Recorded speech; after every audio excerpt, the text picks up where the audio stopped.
Ladrões, prostitutas, galés, jesuítas, corsários, rezando no meio dos índios a primeira missa.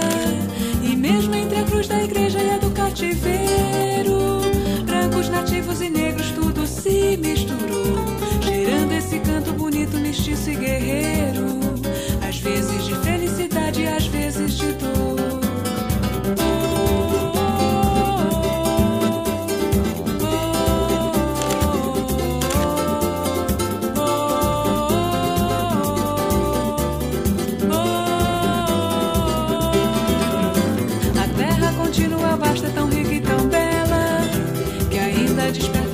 Desejo profundo, os mais poderosos só querem tirar tudo